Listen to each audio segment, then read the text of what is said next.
და პირველი კითხვა არის სწორედ შედგენილი თავისთავად ეს მთლიანად თელი ეს დღის წესრიგი და პასუხი არის პირველივე ესე ვთქვათ კითხვაზე, რა ძირითადი პროცესები განსაზღვრავენ. არის რამე პროცესი სოფლიოში, რომელიც არ ხდება დღეს ჩვენს რეგიონში. ეს იქნება ეკონომიკური, პოლიტიკური, სოციალური, რა ვიცი, რომელი ერთი დავარქვა, ეს კლასიკა კერძოდ კავკასიის, მთლიანად თელი კავკასიის, როდესაც ყველა ის პროცესი, რომელიც გეოპოლიტიკურ არეალში არსებობს, აუცილებლად კავკასიაზე უნდა ესე იგი ვრცელდებოდეს. Ну, რა გითხრათ ახლა აი ამ მიმდინარე პროცესის მაჯისცემამ განაპირობა ის, რომ ერთხელ კიდე გადავხედეთ ძალიან ყურადღებით ისტორიას თვითონ ჩვენი რეგიონის.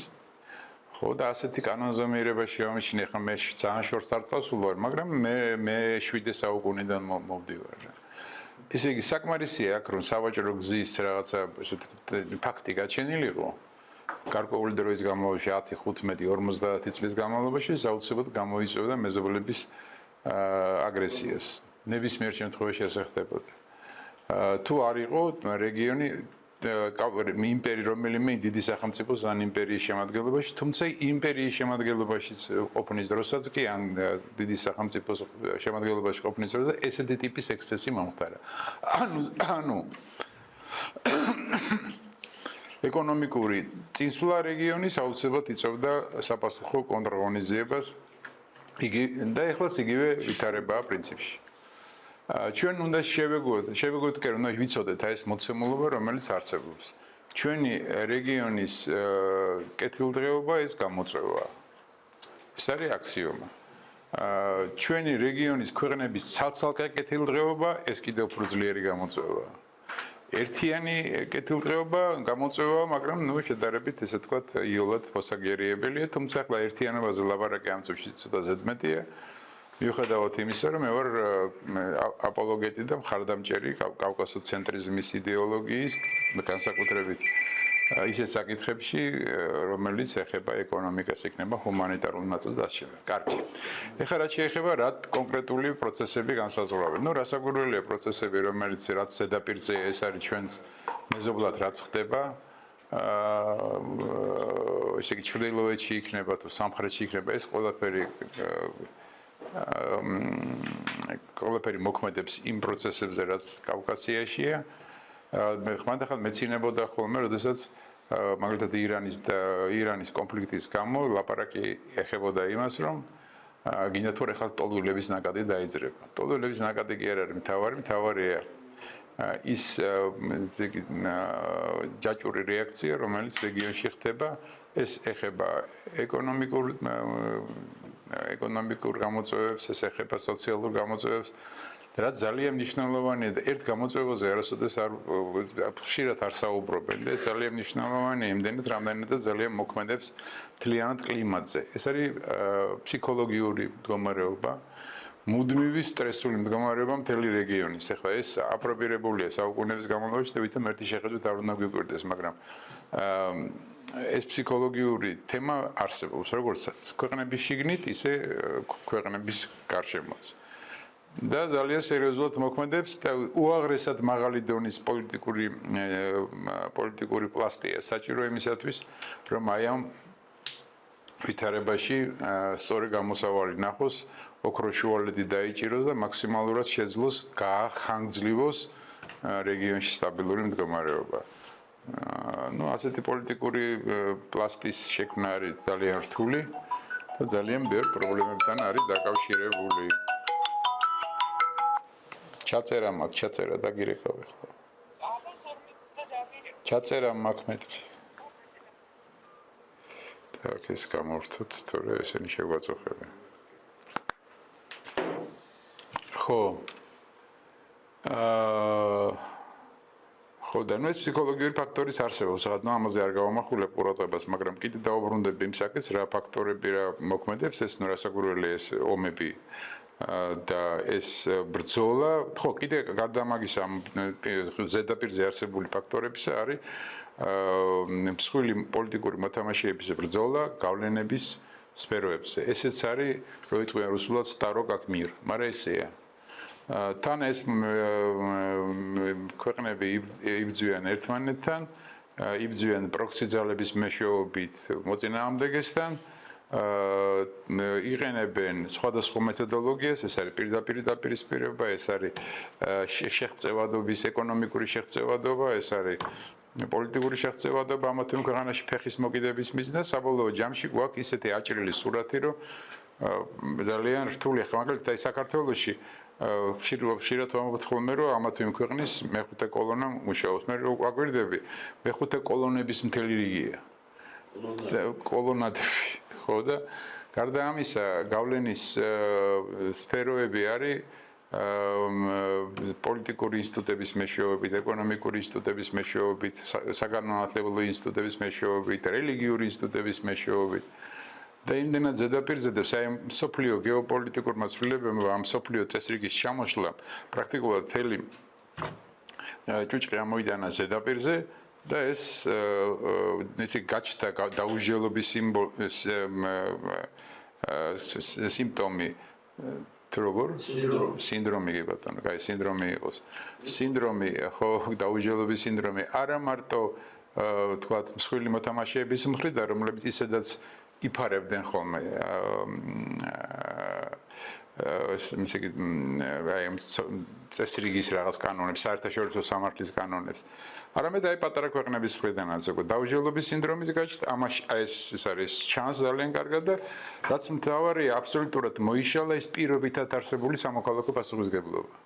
მოქალაქეების მხრიდან. და პრაქტიკულად ჩვენ ვიღებთ ესეთ ქაოსურ ვითარებას, რომელიც არის მრავალპლასტიანი ზემოდან ქვემოთ, ჰორიზონტალურად, ვერტიკალურად და ასე შემდეგ. ეხლა ჩვენ ცხოვრობთ ხშირად ვამბობთ ხოლმე მართული ქაოსის პირობებში. კი, რასაკვირველია გარკვეული მექანიზმები და ბერკეტები ამ ქაოსის მართვისას ჩანს, მაგრამ ყველაზე დიდი უბედურება ის არის, რომ პარალელურად არის აბსოლუტურად ქაოტური მდგომარეობა როგორც ქვეყნებში შიგნით, ისე ქვეყნებს გარეთაც. ის რაც ხდება დღეს რეგიონში, ერთი შეხედვით ისეთ ზოგად სტაბილურობაზე მიანიშნებს და მომავალ ასე ვთქვათ აღვევებაზე. სავაჭრო გზების ინტენსიფიკაციაზე, ენერგომატარებლების დერეფნების ინტენსიფიკაციაზე, ეს ყველაფერი ძალიან კარგია, მაგრამ ეს არის იმდენად სერიოზული გამოწვევა და პლუს ამას თან ერთვის ის ქაოსი, რომელიც არსებობს სამართლებრივ სივრცეში. მთლიანად რეგიონში, საბოლოო ჯამში ეს არის ძალიან სერიოზულ შედეგებზე ორიენტირებული. რა მოხდება თული სათქმელია, იმიტომ რომ ბალანსი პრაქტიკულად არღვეულია. ბალანსი დარღვეულია და ისე პრაქტიკულად პარტნიორული მუშაობა რეგიონში მსხვილი მოთამაშეების მხრიდან არ ხდება. წვრილი მოთამაშეების მხრიდან ხო პირობითი ეს. ყველა ისეთი ტრადიციული მოკავშირეები უპირისპირდებიან გარკვეულ საკითხებში ერთმანეთს, როგორც არის მაგალითად ამერიკის შეერთებული შტატები და ბრიტანეთი. როგორც არის რუსეთი და ჩინეთი. როგორც არის, თქვათ, იგივე თუ გინდა ავიღოთ ისაი სუნიტური სამყარო, იმიტომ რომ სუნიტური სამყაროს თავის ფენომენია მოგესალმებათ. და მოკლედ ახლა რა გითხრა და მაგალითად ვერ წარმოუდგენელი იყო თქვა ეკლესიის და საზოგადოების დიდი ნაწილის დაპირისპირება ის რაც ხდება სომხეთში. ეს ჩემთვის აბსოლუტურად წარმოუდგენელი, მაგრამ ეს მოხდა. მე არ მგონია რომ ეს არის ჩვეულებრივი მოვლენა, ეს არის რასაკვირველი ინსპირირებული მოვლენა. ამაში სერიოზული ძალები არიან გარედან ჩართული, მაგრამ ხდება, მოხდა ესეთ ვითარება. ერთადერთი ესე იგი რომელიც გარკვეულწილად ესეთი სტაბილურობის თუ არა ყოველ შემთხვევაში რაღაც კონტურის სტაბილურობას ტოვებს, ნამუშევრის სტაბილურობას ტოვებს, ეს არის აზერბაიჯანის დიპლომატიური აქტიურობა, რომელიც წლების განმავლობაში არის რაღაც შექმნილი ესეთი პლასტი და რომელმაც თავის შედეგები ახლა 2020 წლიდან პრაქტიკულად მოაქვს ამას ეს შედეგები. ახლა როგორ არის ნამუშევარი, რა არის წლების განმავლობაში გაკეთებული, ამაზე ახლა განსაკუთრებით ყურადღებას არ შევაჩერებ, მაგრამ ძალიან სერიოზული ნამუშევარია, თუნდაც ის რომ აზერბაიჯანმა მოახერხა გარშემო ძალიან ბევრ ქვეყანასთან განსაკუთრებული ურთიერთობის რეჟიმის შექმნა, მე გულისხმობ წინა აზიის ქვეყნებს, გულისხმობ ისრაელს. და აზერბაიჯანის ასეთი აზერბაიჯანი ახერხებს რომ იყოს დიდი ტურანის პროექტშიც ნაწილი და იყოს ისრაელის მაგაცის. ეს ძალიან რთული რამეა, რაც კანკარისთვის არასასიამოვნოა, მაგრამ ხო და ნუ ეხლა რა გითხრათ, აი გეუბნები, ესე იგი ინტერესებიდან გამომდინარე, გუშინდელი მოკავშირეები ერთმანეთს უპირისპირდებიან, ეს დაპირისპირება არ არის ესეთი ჩამოყალიბებული, ეს არის სიტუაციური დაპირისპირება, სიტუაციური თანამშრომლობა, სიტუაციური დაპირისპირება და ეს მუდმივი კალეიდოსკოპური სისწრაფით იცვლება.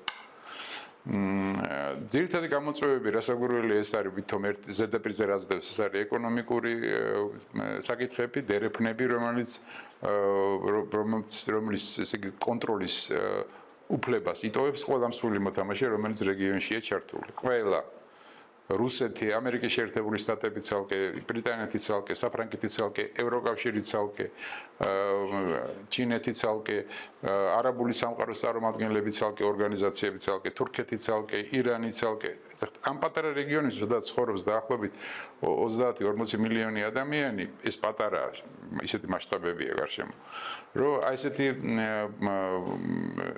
ესეთი ექსცესური მდგომარეობა არის ძალიან სახიფათო. მე ეს მინდა ვთქვა, რომ შეხედო სურათს, გეგონება რომ აი ყველაფერი დალაგებულია, ყველაფერი კარგად მიდის, მაგრამ მე აი ეს არ მინდა რომ ილუზორული სიტუაცია შეიქმნას და ამიტომ ამბობ ამას, რასაც ვამბობ.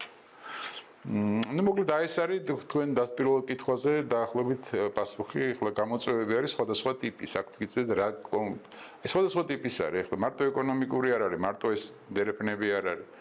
არის სხვა ტიპის გამოწვევებიც, რომელიც ხარისხი, გამოწვევების ხარისხი იზრდება ყოველდღიურად. значит, არ მჯერა მე რომ სომხეთის პარლამენტის არჩევნები ამ შედეგებით დამთავრდა არჩევნების მიხედვით. მე მაინც გონია რომ შეგნებულად მოხდა 64 დეპუტატის დაფიქსირება ზუსტად იმისთვის, რომ პარტიის ხელმძღვანელობას დაეტოვებინა სავაჭრო სივრცე. იმიტომ რომ 64-ზე მეტი დეპუტატის შემთხვევაში მას საკონსტიტუციო ცვლილებები უნდა შეეტანა ეგრევე. ხო და ეხლა აქ სავაჭრო სივრცე თორე სადაც ზარუკიანი მე რამდენადაც ვიცი არჩევნების წინ თუ არჩევნების სრულობის დროს დაბარებული იყო და შეთავაზებული იყო მისთვის გარკვეული თუ ტყუილ ტყუილ насчет Сарукена. Руя или правда говорю? Насчет возраст остается. ხო და насколько мне რამდენადაც მე ვიცი, Сарукიანი იყო დაბარებული, შეთავაზება ჰქონდა მას და მან უარი თქვა, აქედან გამომდინარე, Сарукიანი მიიღო ის ხმები, რომელიც საჭირო იყო, როგორც ჩათვალეს იქ. ხო და შეიძლება დაეკლოთ კიდე ცოტა 50 ხმა და იქნებოდა ის რაოდენობა, რომელიც საკონსტიტუციო უმრავლესობას მისცემს. აქედან გამომდინარე მე ვფიქრობ, რომ ეს იმისთვის მანევრისთვის დაიტოვა პარტიის ხელმძღვანელობამ და რაც არის დაკავშირებული ისე მომავალ პრობლემებთან. ანუ აზერბაიჯანის თავარი მოთხოვნა, რომელიც გულისხმობს კონსტიტუციიდან ამოღებას ყარაბაღის თემის ამ ხმების რაოდენობით არ გამოდის. მაგრამ გამოიყვანს მომავალში ოღონდ ეს პროცესია, რომელიც თავისთავად ვაჭრობას გულისხმობს. აი ეს მინდოდა მეთქვა. ესე იგი, დასმულ შეკითხვაზე, რომელიც გულისხმობს, რომ ექნება თუ არა საპარლამენტო არჩევნების შედეგებს გავლენები საერთო პროცესზე, რაც ხდება რეგიონში, რასაკვირველია ექნება. ეხლა ერთი რამ მინდა ვთქვა კიდე, რომ ის რაც დღეს ხდება სომხეთში, ეს ამდენი ხალხის დაპატიმრება და ასე შემდეგ, ეს თავისთავად ერთი შეხედვით არ არის სასიამოვნო, მაგრამ მოდი ესე ვთქვათ, არასასიამოვნო და არ არის სწორი, მაგრამ მეორეს მხრივ ეს არის პროცესი, როდესაც ხდება ახალი იდეოლოგიური ნარატივის ჩამოყალიბება სომხეთში, რომელიც აბსოლუტურად სხვა შინაარსის არის. აი ამ პროცესს რომ მორჩება ფაშინიანი ეთყობა, მე გადადის აი ამ თავის მის შესრულებას. მაგრამ ის რომ ეს 64-ის მეტი რაოდენობის დეპუტატები არ არიან, ეს მოწმობს იმას, რომ ტრამპის გზა კი არ არის მთავარი არის პოლიტიკური კლიმატი, რომელიც უნდა შექმნას ფაშინიანს და მის უკან მდგარ ძალებს. დარწმუნებული ვარ, რომ ის ხალხიც, ვინც ჩართული იყო ამ ამბავში და ვის ფაშინიანს ეხმარება და ძალიან კარგად იცოდნენ, რომ დეპუტატების ეს რაოდენობა იქნება და არა საკონსტიტუციო უმრავლესობა. მე ასე მგონია ყოველ შემთხვევაში. ეს რაც ყარნახობს. ნუ და გვაუწყდება რომ იმისი ტრამპის გზის პარალელურად ირანის ტერიტორიაზე გადის არაქსის ორი დერეფანი. აზერბაიჯანიც არის ჩართული ამაში ნაწილობრივ და ნუ ირანი. ეს იქნება მუდმივი დავისაგანი და მუდმივი ჭიდაობის თემა დავდენად ესე იგი ხიფათი კი არა პრობლემატური ხდება ეს დერეფანი ძალიან თან პარალელშია ეს გზა ზუსტად. ნუ და გავიზრდება რომ ეგ არის ეგეთი სენდვიჩის მომენტი ჩრდილოეთიდან არის სომხური ძალოვანები ამ გზის და სამხრეთიდან არის რუსი მესაზღვრეები. შუაში არის ამერიკული კერძო ესე იგი კომპანია. ხო ნუ არა რომ იქნება რომ სურათი ესეთი იქნება ხო ჯერ არაფერი არ არის კაცო. ხო და ნუ მოკლედ პრობლემატურია. მე მაინც გონია რომ ეს არის პოლიტიკური გადაწყვეტილება უფრო მეტად ვიდრე ეკონომიკური იდეა. ნუ ნახოთ როგორ გავითარდება მოვლენები. ასე თუ ისეა მე კიდე რაც თავში ვთქვი იმას ხაზს უსვამ რომ ყველაფერი კეთდება ესე გამაღიზიანებელი პოლიტიკური ყველაფერი კეთდება იმისთვის რომ ყველაფერს ქონდეს გამაღიზიანებელი პოლიტიკური ფერი შეფერილობა. ეხლა რაც შეეხება რუსეთის როლთან დაკავშირებით მე უნდა ვთქვა რომ ის რაც შეცდომა მე ვთვლი რომ კატეგორიული შეცდომა იყო დაშვებული მაშინ უკრაინის კონტექსტში უკრაინასთან დაპირისპირების კონტექსტში როდესაც ყარაბაღის საკითხი აი ესეთი ფორმით გადაწყდა. ეს შეიძლება გადაწყვეტილი იყოს სხვანაირად, სხვა ფორმით, მაგრამ ნუ რამდენადაც მე მაქვს ცეთი ჩემი ასე ვთქვათ ინფორმაციით, დღეს მოსკოვში არ არის მაყოფილი თავის ნაბიჯებით, რომელიც გადადგეს მაშინ. მე ასეთი ინფორმაცია მაქვს. ასევე მინდა გითხრათ, რომ აბსოლუტურად დღევანდელი ვითარებიდან გამომდინარე მოსკოვი სამხრეთ კავკასიაში ატარებს არაპრაგმატულ პოლიტიკას სათავისოდ. მე ვთვლი რომ წამგებიანი პოლიტიკა რომელიც 90-იანი წლებიდან დაიწყო დღესაც იმაზე მე მესმის რომ ესე იგი კონფლიქტური პოლიტიკით კონფლიქტების პოლიტიკით ერთ გარემოებას გაუსვამ ხაზად ჩემთვის რასაც მე ამ კონფლიქტებში ვარ ჩართული და უყურებ წლების განმავლობაში სულ ერთ და იგივე სურათია არ არსებობს ქვეყანაში მსოფლიოში ძალა რომელსაც ამ კონფლიქტების მოგვარება უნდადეს ყველა ამ კონფლიქტების გაყინვაზე იყო ორიენტირებული დასავლეთიდან აღმოსავლეთიდან არ აქვს მნიშვნელობა და კონფლიქტის გაყინვაზე და თავის იყოფნაზე როგორც მომწესრიგებელი ამიტომ რომ კონკრეტულ იმისათვის რომ მომავალში კონკრეტულ ქვეყნის პოლიტიკაზე ქონოდა გავლენა ასე რომ რუსეთის პოლიტიკა სამხრეთ კავკასიაში აბსოლუტურად წამგებიანი იყო წლების განმავლობაში და დღესაც ესე გრძელდება. მე ასე ხედავს ვითარებას, იმიტომ რომ მისთვის ჩვენზე არ მაქვს ლაპარაკი, მისთვის არის წამგებიანი. დერეფანზე ალბათ გვერდქვია აი აფხაზეთის იმაზე რომ მოგებულდება. ხო, ნუ რა შეეხება ახლა? რა ხდება ვაფშე ეს? რა შეეხება ორი სიტყვით ვიტყვი? ჩრდილოეთის უბრალოდ ეს რა ხდება საერთოდ? ეხლა ვიტყვი შევიცდე. რა მოაშენეს მასტენი ტერმინალები? ამაში ესაკ. კი ბატონო. აი ზუსტად ეს მინდოდა მე თქვა რომ არათანმიმდევრულობა კარგად ჩანს იმ პოლიტიკაში რომელიც ტარდება კონფლიქტურ რეგიონებშიც.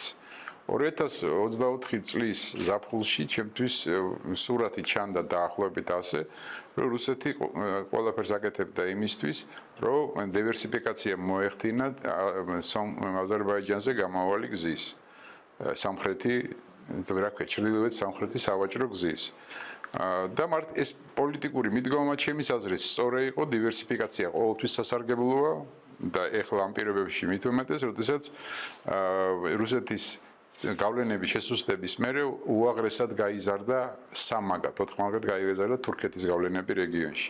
ესე იგი, რო გადავხედოთ ისტორიულ წარსულს, გამოდის რომ 2 საუკუნე თუ 3 რუსეთი იბრძოდა იმისთვის, რომ თურქული გავლენები შავი ზღვის რეგიონში შეემცირებინა და პრაქტიკულად ერთ დღეში გადაწყდა ეს საკითხი, რომ რუსეთის გავლენები შეემცირდა და თურქეთის გავლენები გაიზარდა.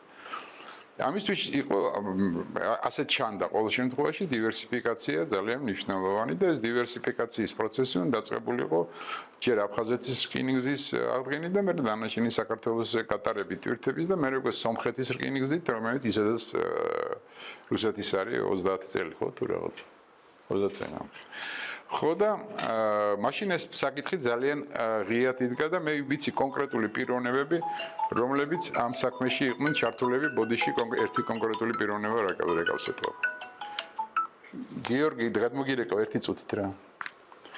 ხო და ვიცი ის პიროვნები, რომელიც ამაში იყვნენ ჩართული, ამის პარალელური პროცესი იყო თუ გახსოვთ აი ეს აპარტოტელების თემა, ერთი ამბავი რო იყო და რომელიც ოპოზიციამ გამოიყენა, იქ თურქული კვალი გამოჩნდა, ისეთ ნუ მოკლედ.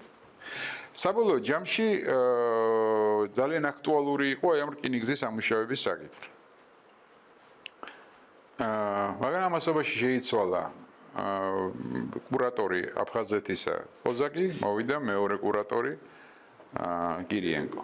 კირიენკო არის მოგესალმებათ სოხუმელი ბიჭი, მე მას 88 წლიდან ვიცნობდი, 1988 წლიდან, როცა იყო მარჯვენა ხელი სოხუმელი ქართველი ბიზნესმენის ვასო მესხის. ტარიელ ჭანტურიას და ქვია მას. შვილები რო ცოლ-ხმარნი არიან. ძახალი. ხო, მოკლედ აი კირიენკოს მოსვლის შემდეგ სიტუაცია შეიცვალა მკვეთრად. კირიენკოს ერთ-ერთი უმნიშვნელოვანესი ფუნქცია, როგორც მე მივხვდი, იყო სიტუაციის გადალაგება ორივე რეგიონში, ერთ-ერთი ფუნქცია, თორე სხვა ბევრი ფუნქციაც აქვს, ეს ცხინვალშიაც და აფხაზეთშიაც, კორუფციის ხარისხის შემცირება და ასე ვთქვათ დალაგება ვითარების. ეხლა ნუ აი რასაც ჩვენ უყურებთ, აი კაბოლოვის მოსვლა იქნება, იქ ბადრას გუმბას მოსვლა იქნება, ვიღაცეებისთვის მოქალაქეების ჩამორთმევა იქნება, ვიღაცეებისთვის სასამართლო პროცესი იქნება, როგორც მაგალითად კანკვარჩია 10 წელი რომ მიუსაჯეს.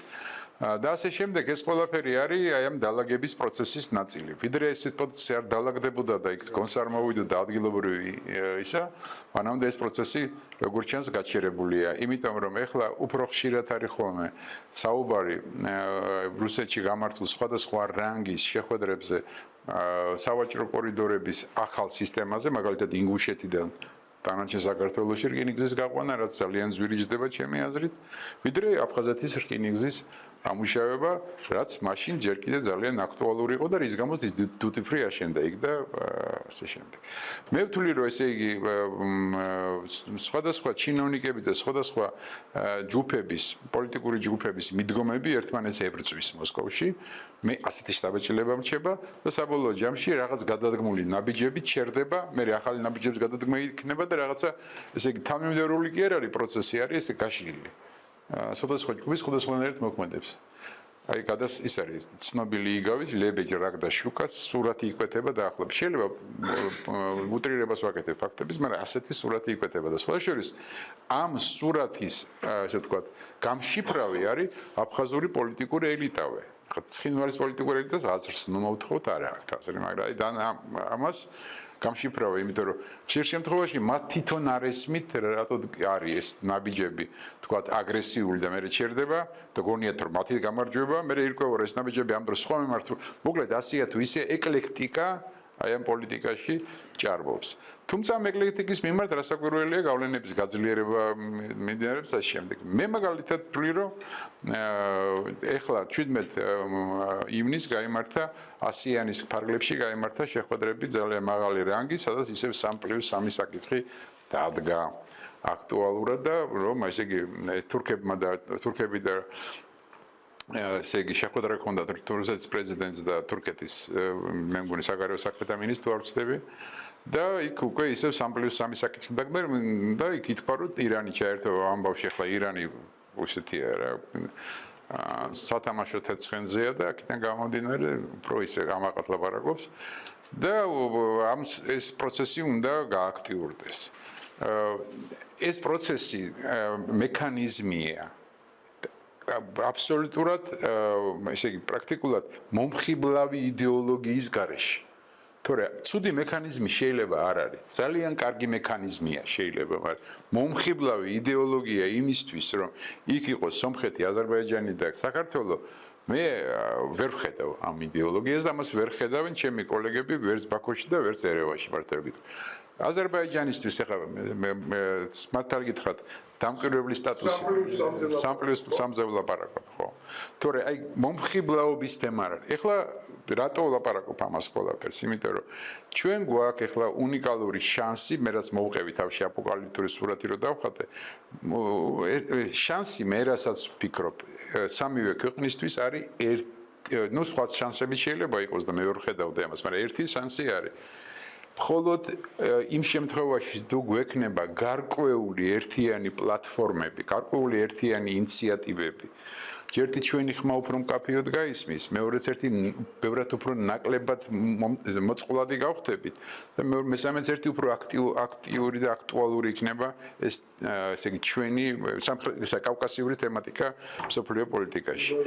სხვა შემთხვევაში პრაქტიკულად ვიქნებით მუდმივად ესე რომ აბა მოდით ახლა აქ ესე იგი მოკლედ ჩვენ რა გვინდა? ჩვენ გვინდა რომ მოდით დავჯდეთ ვილაპარაკოთ და არა ის რომ მოდით. აი ეს მომენტი არ გვინდა ეს. დავჯდეთ ვილაპარაკოთ კი ბატონო. ძალიან მარტივად რო და საბოლოო ჯამში ახლა ნებისმიერი ფორმატი 3+3 იქნება, 3+27 იქნება, 5+2 არა აქვს ნიშნება, ყველაფერი ძალიან კარგი, არავის არ ვაქვს, მაგრამ მე ვერ ვხედავ მკაფიო პოლიტიკას, რომელიც ითვალისწინებს ვერც ერთი მსხვილი მოთამაშედან, რომელიც ითვალისწინებს რეგიონის ქვეყნების ერთიან სულს. სტაბილურობა ეს არის დროებითი მოვლენა. სტაბილურობა თუ არ არის დაშენებული ძალიან ძლიერ არგუმენტებზე და ძლიერ იმაზე რა ქვია, ესე ვთქვათ, ერთიანობაზე, ეს სტაბილურობა არის პირობითი.